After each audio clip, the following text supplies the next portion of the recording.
Olá, então, vamos à continuação do vídeo anterior.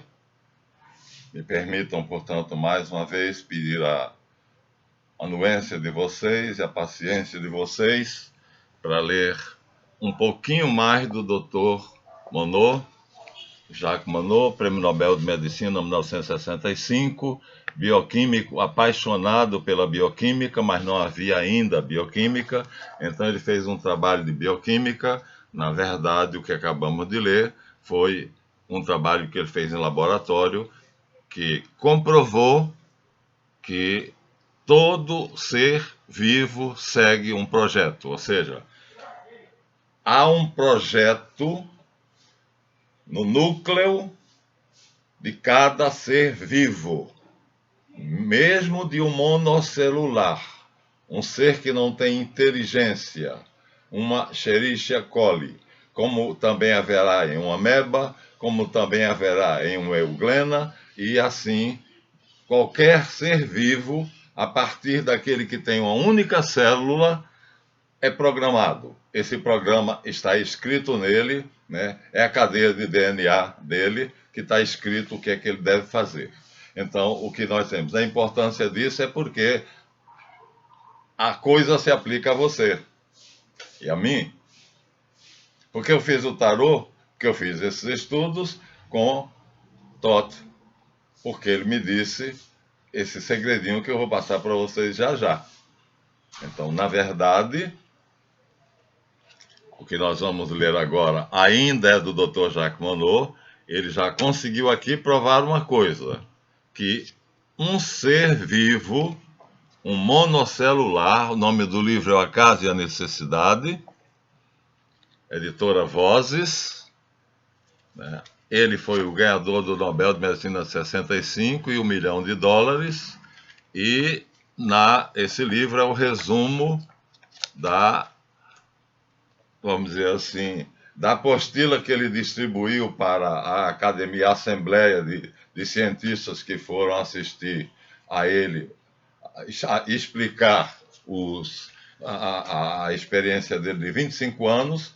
Ele trabalhou de 1940 a 1965 para conseguir realizar esse trabalho. O que ele queria era provar que a evolução existe, porque houve uma afirmação de que o Big Bang é verdadeiro, mas a evolução não se encaixa no Big Bang porque ela tem falhas. Isso foi feito por uma escola, chefiada por um também professor emérito, Dr. Michael Berry, na Caixa Preta de Darwin, que vocês já cansaram de ver. Bom, então, vemos aqui a frustração do Dr. Monod de ter chegado a uma experiência em laboratório que desmentia o que ele procurava provar. Ou seja, vamos ler aqui nas próprias palavras dele. Ele foi financiado durante 25 anos de trabalho, em laboratório e fora, para provar que a teoria da evolução se encaixava no Big Bang. Nós temos um vídeo que diz: cientista prova a existência de Deus e ganha $1 milhão. Foi o maior matemático, acho que da Inglaterra, que convidou quem quisesse assistir a uma palestra dele numa determinada universidade, onde ele iria provar a existência de Deus. Muita gente foi.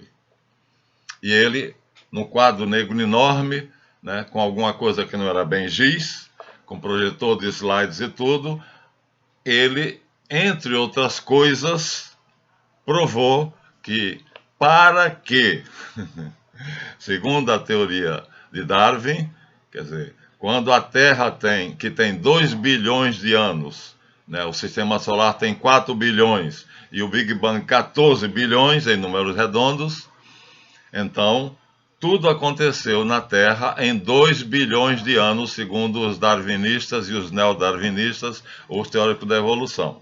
Esse cientista, matemático insigne, no YouTube vocês podem encontrar, né? O cientista que provou matematicamente a essência de Deus e ganhou $1 milhão. Então, o que é que acontece? Ele apenas, uma das coisas que ele fez, que aparece no vídeo, ele provou, por equações matemáticas suspeitas, inegáveis, que para que, aceitando-se que os carboidratos e, sei lá, elementos que estavam soltos no caldo quente inicial do Pantálassa, do grande oceano que tomava conta da Terra toda, ali se formou através de, sempre talvez isso, ou talvez daquilo, ou pode ser aquilo outro. A evolução é toda cheia de talvez, pode ser, deveria ter acontecido, então é fé, não é ciência. Porque a ciência não tem esse negócio de pode ser, talvez seja, e talvez tenha sido, não é assim. Então é como o Dr. Jacques Monod contou aqui, a experiência dele foi, fiz, mediante, o calor era tal da água, do líquido, medi depois, o calor era o mesmo, ou tão pequeno o aumento que o calorímetro não mediu. Isso é ciência. Então, o neodarwinismo é pseudociência. Então, esse matemático, instigado pelo Dr. Michael Berry, que é bioquímico, que disse que o darwinismo não se insere na teoria do Big Bang, porque o Big Bang é uma teoria muito bem elaborada, embora agora tenha um doido aí que ganhou o Nobel e que está dizendo que o Big Bang não foi... ele não contesta o Big Bang, apenas diz que não houve... Esse Big Bang que foi descoberto pelo Stephen Hawking foi um. Antes dele houve vários. Aquela teoria dos hindus de que nós somos o sonho de Brahma. E Brahma dorme, e então quando Brahma dorme, sonha. E a cada sonho de Brahma, um universo surge. E, na verdade, o universo é o sonho de Brahma. Aí, quando Brahma acorda, aí esse universo, claro, acordou, abriu os olhos, o universo desaparece. É uma coisa...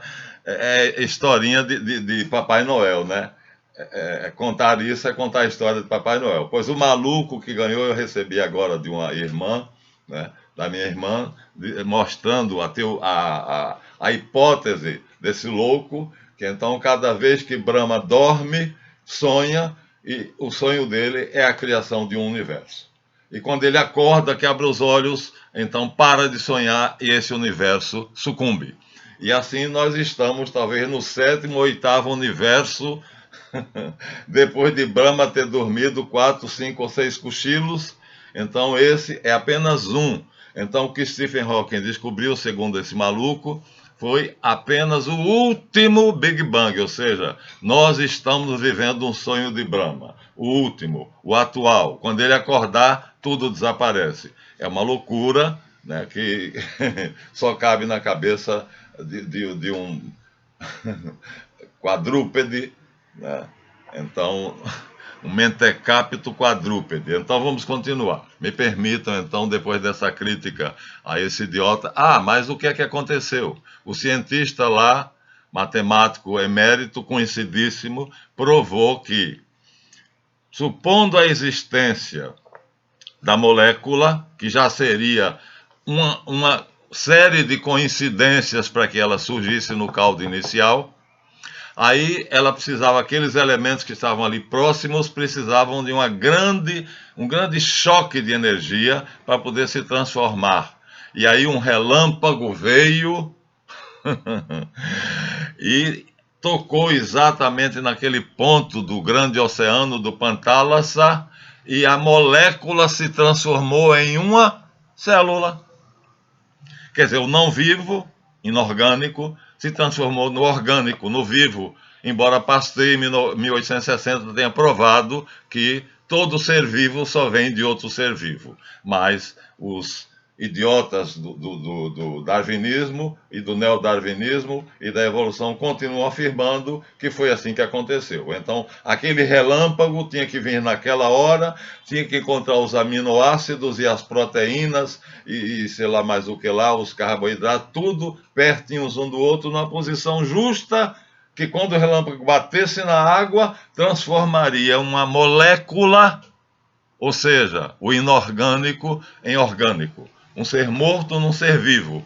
Mas a diferença entre morto e vivo, a ciência não conseguiu estipular. Bom, tudo bem, isso é um problema da ciência. Agora, dizer que um ser vivo procedeu de um não vivo, porque uma molécula é inorgânica, uma célula é orgânica. Então, essa é a balela da evolução. Mas o velho provou, matematicamente, como eu disse, que para que isso acontecesse, concedendo que já havia a molécula, era necessário que a Terra tivesse 4 vezes mais idade do que tem. Ou seja, para esse fenômeno acontecer por acaso, que é o título do livro do Dr. Monod, o acaso ou a necessidade, aqui a necessidade é Deus, e o acaso é o acaso. Então, ele tentava dizer, provar na experiência dele financiada, que tudo veio acontecer por acaso. E aí ele chegou à constatação que não foi. Há uma necessidade do mundo evoluir nesse sentido, exatamente nesse e não no outro. A Escherichia coli já provava isso indiscutivelmente.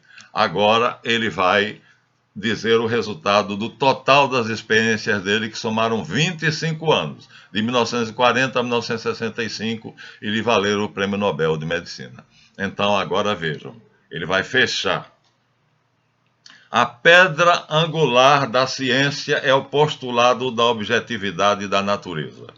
Isto é, ninguém, qualquer pessoa rica, se recusará sistematicamente em considerar como sendo capaz de conduzir a um conhecimento verdadeiro qualquer interpretação dos fenômenos dada em termos de uma causa, que seria Deus.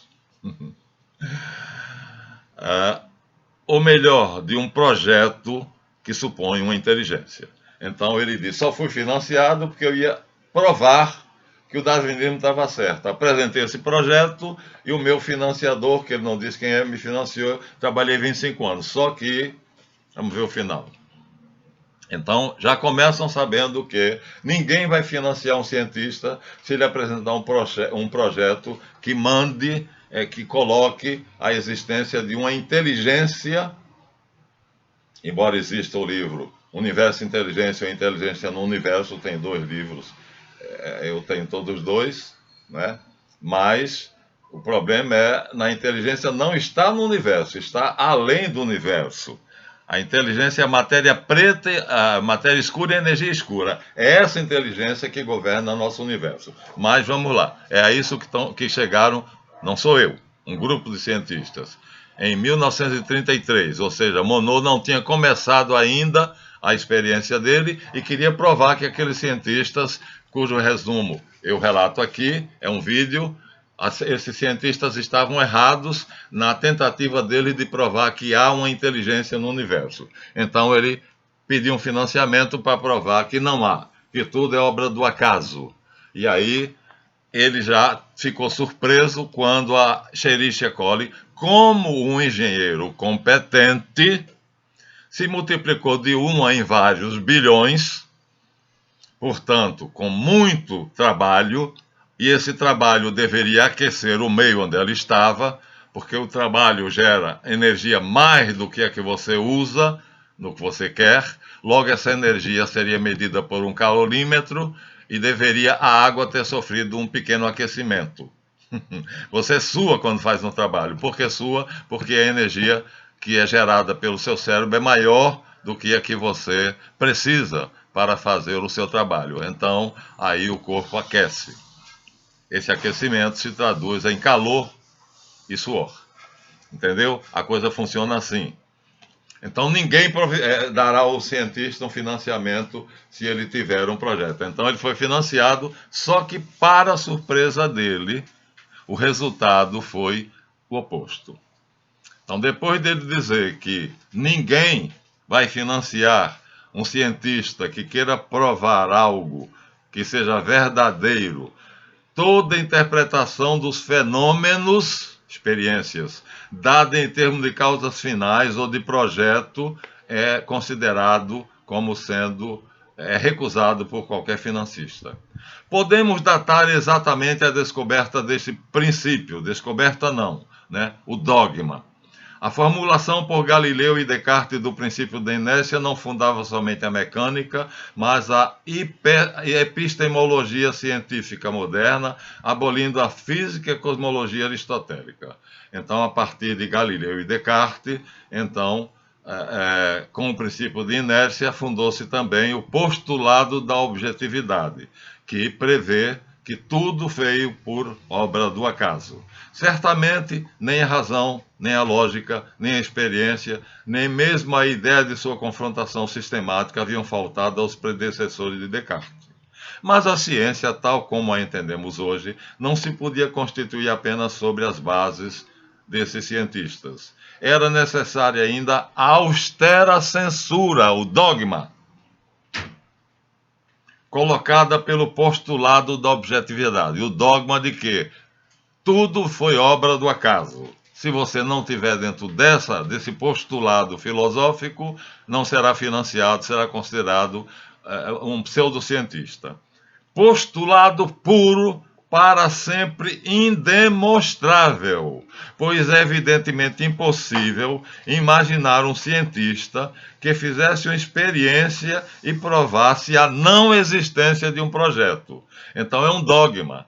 Ninguém pode provar que não existe um projeto. Pelo contrário, a Universidade de Mackenzie, conduzida pelas experiências de Monod aqui iniciadas, e depois por Michael Burry e outros cientistas, estão cada vez mais adiantadíssimos. Vocês vão encontrar no YouTube vários vídeos da Universidade de Mackenzie provando o Intelligent Design, ou seja, o universo é um projeto inteligente. Não somente os seres vivos, as galáxias, as estrelas, os buracos negros, tudo é projetado. Então, postulado puro. Mas como pode ser? Para sempre indemonstrável. Que coisa absurda, isso não é ciência. O postulado é apenas um axioma, quer dizer, uma hipótese que eu tenho que provar. Então, se há uma hipótese que eu não posso provar, então não é científica, então não resiste à comprovação, quer dizer, nem eu sou obrigado a não provar, se, na minha hipótese, houver a possibilidade de eu aventar a existência de uma inteligência que conduza tudo, que governe tudo. Mas é exatamente o que esse grupo de cientistas aqui provou. Que a matéria escura e a energia escura é uma inteligência que governa todo o nosso universo. Então, postulado puro e indemonstrável, porque não se pode provar a não existência de um projeto, de uma finalidade perseguida pela natureza em qualquer parte dela. Mas, olha o mas, isso foi dito, esse discurso, na Real Academia da Suécia, quando ele estava recebendo o Nobel de Medicina, mas por todo o trabalho dele, que é mais de bioquímica do que de medicina. O postulado da objetividade é consubstancial à ciência. Há 300 anos guia todo o seu prodigioso desenvolvimento.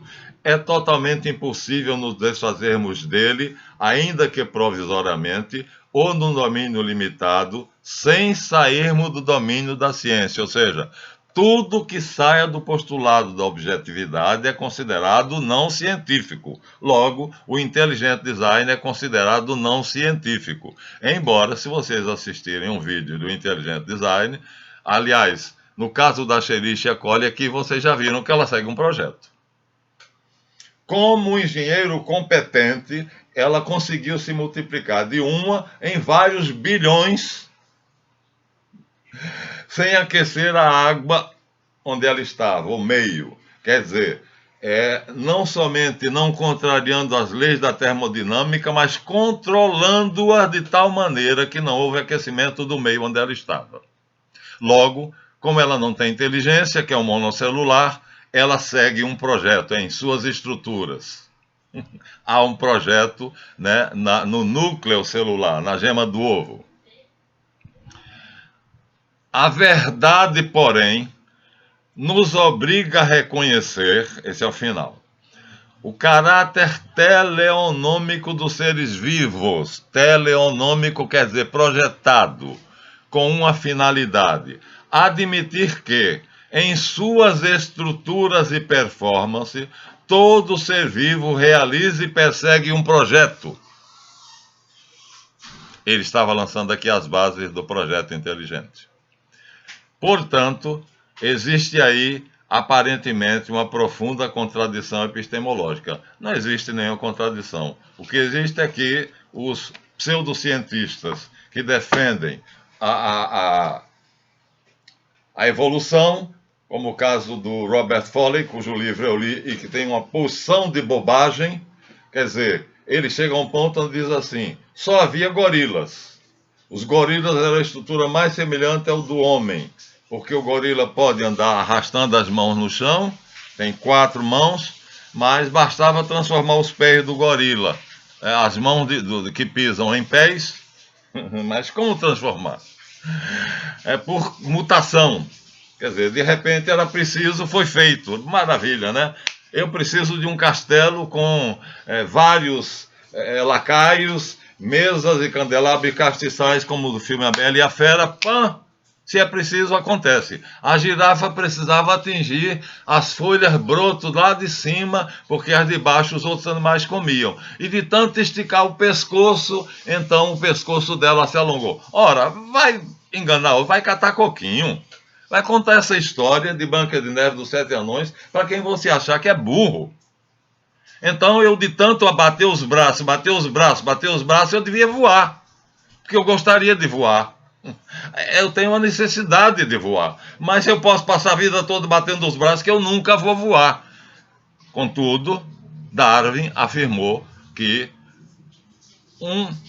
quer dizer, o monocelular original, seja ela uma ameba, seja uma euglena, seja o que for, transformou-se num peixe. Aí ele conta toda uma história da carochinha para provar isso. Um desses peixes, chamado o selacanto, eu sou especialista em ciência que provam a teoria da objetividade do projeto inteligente, portanto tive que estudar o seu contrário, né, para mostrar a besteirada que é o besterol, que é a teoria da evolução. Aí, quer dizer, depois de uma molécula ter se tornado uma célula, vamos deixar de lado e aceitar condescendentemente de que houve algo que fez com que os componentes essenciais dos elementos formassem uma molécula, porque uma molécula de oxigênio é uma molécula de hidrogênio é uma molécula, junta-se uma molécula de hidrogênio com 2 de oxigênio e faz H2O, água.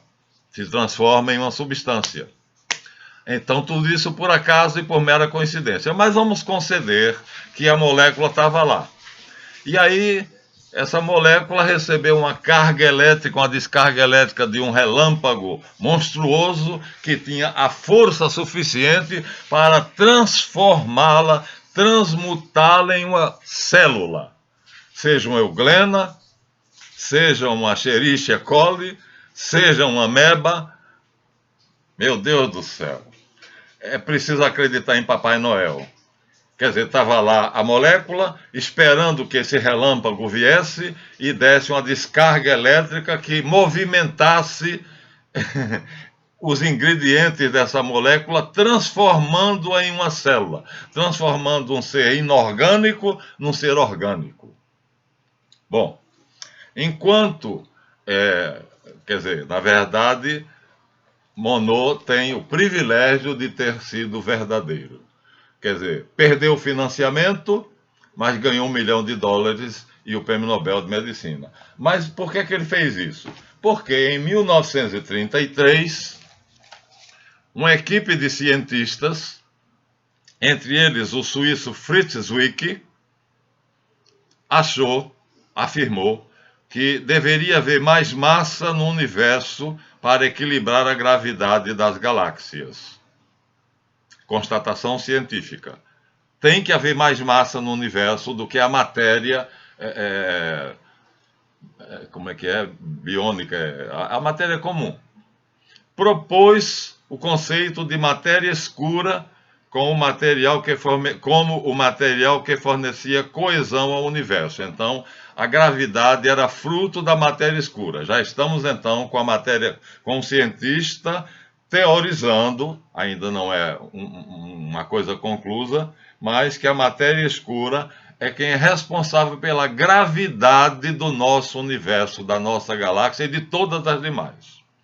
Em 1968, a americana Vera Rubin concluiu que as estrelas das bordas da galáxia Andrômeda se moviam na mesma velocidade das do interior, violando as leis do movimento de Newton, porque as do centro deviam se mover mais depressa e as da periferia mais devagar. Quer dizer, qual é, no nosso sistema solar, o planeta mais próximo do Sol? Mercúrio. A velocidade dele em torno do Sol é muito rápida. O dia de Mercúrio é curtíssimo, porque o percurso que ele tem que fazer em torno do Sol é muito pouco, né? O giro dele em torno do Sol. Vênus já demora mais tempo, então o dia de Vênus e o ano de Vênus já são maiores do que o de Mercúrio. Vendo? Depois Terra, vem a nossa Terra, que o dia dura 24 horas e o ano 365 dias. E vou pular para Júpiter, o mais distante, cujo ano dura 300 anos terrestres. Porque ele se move, vamos dizer assim, numa velocidade imensa, mas o percurso que ele tem que fazer para dar a volta ao Sol é muitíssimo grande, portanto, mesmo se movendo a uma velocidade muitas vezes maior do que a Terra, um ano, ou seja, o período que ele precisa para percorrer a órbita dele em torno do Sol, é muito maior do que o de Mercúrio, Vênus, Terra, Marte. Então, isso é uma lei. Contudo, segundo a cientista americana Vera Rubin, na galáxia de Andrômeda, que é a mais próxima e depois do telescópio, que é o nome dele, o mais Hubble, né? Hubble. O telescópio Hubble pôde fazer as observações na próxima galáxia. Nós estamos na Via Láctea. A mais próxima é Andrômeda. E aí eles descobriram essa equipe. Estamos já falando já de dois, Fritz Zwick e Vera Rubin. Ela descobriu que os corpos celestes do centro da galáxia de Andrômeda giram à mesma velocidade dos corpos celestes da periferia, que deviam andar numa velocidade muito maior, violando assim as leis do movimento universal de Newton. Portanto, havia mais matéria na galáxia de Andrômeda do que era detectável. O Fritz Zwick já tinha dito que isso era escuro. Ele propôs o nome de matéria escura porque não havia aparelhagem científica capaz de detectar. Então, porque não se vê, ele chamou de matéria escura, mas deduziu que ela devia ser responsável pelo comportamento do nosso universo. E, nesse caso, pela essa, vamos dizer assim, singularidade da galáxia de Andrômeda, que na nossa não. Os corpos se movem na nossa galáxia de uma maneira. O que está perto de um centro se move mais velozmente. E o que está perto, na periferia, se move mais devagar em comparação ao que está perto. Quer dizer, as leis de cada galáxia são estabelecidas pela matéria escura. Hoje, já se descobriu que a descoberta da astrônoma americana Vera Rubin é considerada as primeiras evidências da matéria escura. Não é, portanto, mais uma hipótese do Fritz Zwick, já é uma evidência. Hoje, isto foi comprovado pelos cientistas desse grupo, que afirmavam que 27% do universo é formado de matéria escura, 5% ou 4% de matéria normal e 68% de energia escura. Outro tipo, não é matéria escura. Quer dizer, há dois tipos de substância que tem massa mensurável, aqui estão as medidas, 27% de um tipo de massa e 68% de outro tipo de massa, e que só 4 ou 5% de matéria é esse que as máquinas conseguimos ver, que nosso olho consegue ver, que a máquina fotográfica consegue fotografar, que o telescópio o Hubble consegue ver. Então, 4% do universo é o que nós percebemos, é o que nossa consciência pode pesquisar. Então fica 76% constituído de uma massa que controla todos 4% faz dele o que quer, e os cientistas não conseguem detectar o que é essa matéria escura, essa energia escura, porque não há mecanismo científico descoberto capaz de detectar o que é essa massa. O que é que essa massa esconde? Qual é a forma, qual é a estrutura, qual é o tipo de matéria, ou seja lá que for, de que ela é composta? Não se sabe, só se sabe que ela é completa, ela domina completamente os 4% do universo visível. Deus, se você pesquisar o que é energia escura e matéria escura, e o que ela é capaz de fazer ao nosso universo, como nós dissemos aqui num dos vídeos anteriores, os cientistas em 1968 calcularam através de algoritmos, logaritmos e equações que em 1972 o Big Bang perderia a força de expansão e começaria o Big Crunch. Ou seja, voltaria à cabeça do alfinete, aquela anã branca que começou tudo quando explodiu. Na verdade, não explodiu. Big Bang foi um nome criado pejorativamente. É um chiado. Se você ligar sua televisão velha no UHF, vai ouvir um shhh e uma porção de coisas brancas na tela. Aquilo é ainda o Big Bang acontecendo. A Graham Bell Telephonic Company de Londres descobriu isso. Então, quando acabar as televisões antigas e só tiver as telas planas, nós não poderemos mais ver como é que foi o Big Bang. Então, estou rezando a Deus que a minha televisão velha dure para que eu possa contemplar o Big Bang, que é o HF da sua televisão, aquele chiado e aquela poeira branca. Então, foi comprovado já. Então, é uma massa mensurável. 27% se chama cientificamente matéria escura. O nome pode ser provisório. 68% ou 70% energia escura. 4 ou 5% é a nossa matéria comum. Tectrônica, não sei lá como é que eles dão cientificamente. Também detectável. Quer dizer, a massa de 76% de seja lá o que for, Javé, Deus, Alá, seja lá o que for, controla totalmente o nosso universo. O que os cientistas hipoteticamente afirmaram em 1968, quando deu o ano de 1970 a 72, eles perceberam que ao invés do Big Crunch, ou seja, em vez do encolhimento do universo, ao invés do Big Bang começar a ser revertido, ele aumentou de velocidade. Quer dizer, a expansão continua e continua numa velocidade maior do que antes. Os cientistas foram para a ponte que partiu. Os cálculos dele eram meleca, titica de cavalo. Então, nós ficamos com medo danado do universo começar a encolher e tudo voltaria a encolher, encolher, encolher, encolher até chegar àquela anã branca inicial, o Big Crunch, né? E, na verdade, então, a energia escura e a matéria escura, que controlam o nosso universo, decidiu que seria o contrário. Em vez dele se contrair, porque pelos cálculos científicos a força de explosão do Big Bang teria cessado, então ele começaria, as bordas começariam a voltar, a retornar. Pelo contrário, a matéria escura e a energia escura decidiram simplesmente que não só se contrairiam, como continuariam se expandindo em uma velocidade maior. É o que está acontecendo. Então, não há risco, portanto, do universo voltar a ser uma anã branca. Então, a possibilidade de ser um sonho de Brahma, isso foi publicado. Informação é massa. Portanto, a massa da matéria escura e da energia escura é uma quinta forma de matéria.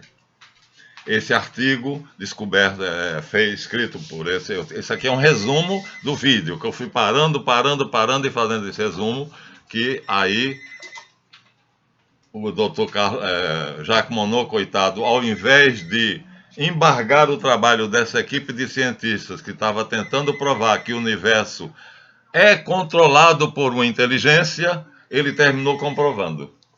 Ou seja, ganhou o prêmio Nobel porque comprovou que o acaso não existe. O que existe há uma inteligência que ele aqui coloca a necessidade para não sair da nomenclatura científica.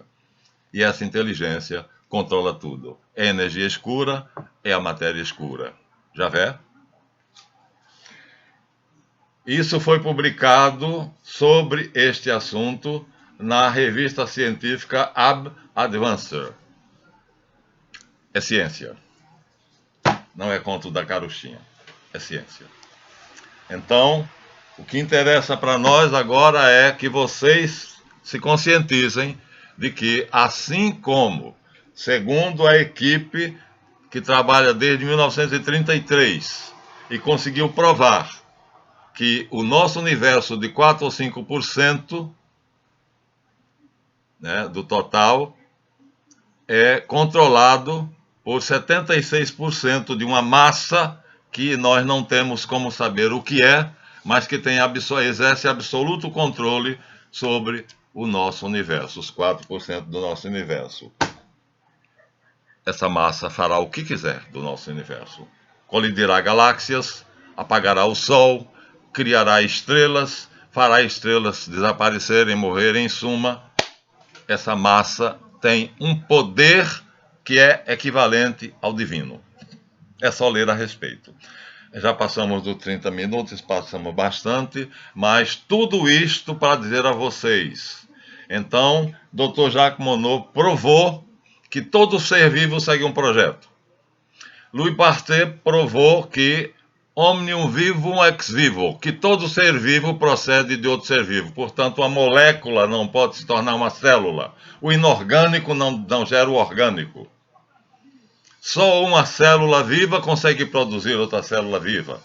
E ainda existem idiotas que tentam defender a teoria da evolução. Ontem eu tive uma conversa com um deles no Bradesco, professor de botânica e zoologia, que dizia que a gente precisa ter uma conversa longa sobre esse assunto. Eu falei, não, professor, não tem que ter uma conversa longa. Primeiro o senhor terá de conhecer a teoria do projeto inteligente, que ainda é chamada teoria, porque na verdade é isto que acontece. Logo, todo o universo é projetado e é controlado pela matéria escura e pela energia escura. Todo.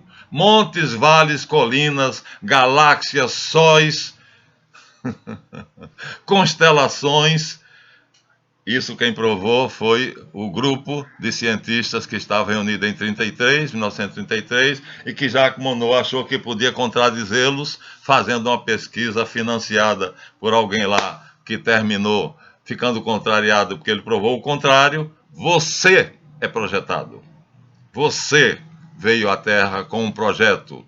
E aqui, na sacolinha do mago, na sacolinha do louco, está esse projeto. E quando você nasce, você esquece. Essas memórias são lançadas para trás, ou seja, para o inconsciente pessoal. Jung distingue o inconsciente pessoal do inconsciente coletivo. Então está aqui nessa sacolinha. Temos que abrir essa sacolinha. Abrindo essa sacolinha, colocaremos na mesa o que é que ela tem. Mas isso é outra história e fica para o próximo capítulo. Você é projetado. Você pré-existiu. Antes de ter um corpo, antes do pulo, você já existia. Foi convidado a dar o pulo, entrou no útero materno e está começando e está vivendo a terceira vida, porque a primeira foi o pulo, você adquiriu consciência do seu eu. A segunda foi quando sua mãe, depois de 9 meses de gestação, lhe pariu.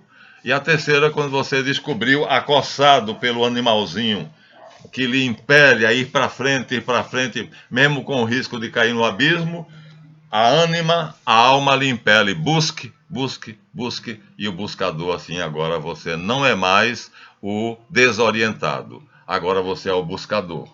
Agora você está seguindo um programa que está aqui, quer no Tarot White, quer no Tarot Urso. Agora você sabe que você tem um programa, que você é programado. E é por isso que Jung se interessou pelo tarô. Fantástico? Mais do que fantástico. Incrível. Incrível.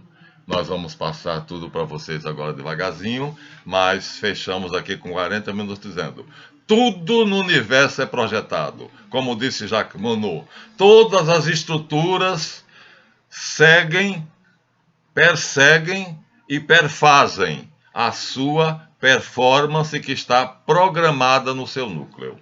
No caso da célula, qualquer célula simples é o DNA, o código genético. Muito bem, muito obrigado. Deem seu like ou dislike e se preparem para ver qual é a sua programação.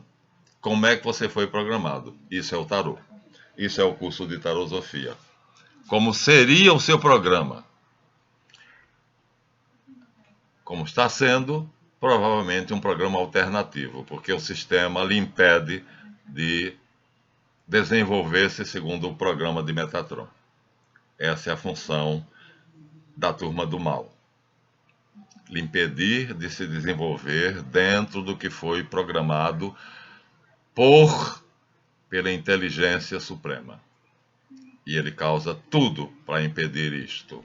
Diabólico, satânico, inconcebível, mas há inteligências no mundo que usam o Instituto Tavistock, grandes gênios como Freud, que foi o fundador do Instituto, financiados por Lord Nathaniel, barão de Rothschild, para impedir o homem de cumprir o seu projeto. E então lhe oferecem diversão, show da Xuxa, show não sei de que lá, Rede Globo, Rock in Rio, e haja diversão, corrida de carro na lagoa, no autódromo da lagoa, isso tudo mais é diversão. Para quê? Para desviar a sua atenção e você não estudar isto. E você não saber isto, enquanto que os filhos da falsa elite que governam o mundo são perfeitamente conscientes da grande verdade, que é The Intelligent Design. Eu sou projetado. Eu fui feito para seguir um projeto. Até a próxima. Passei do tempo. Desculpem. Deem seu like, é importante. E se inscrevam.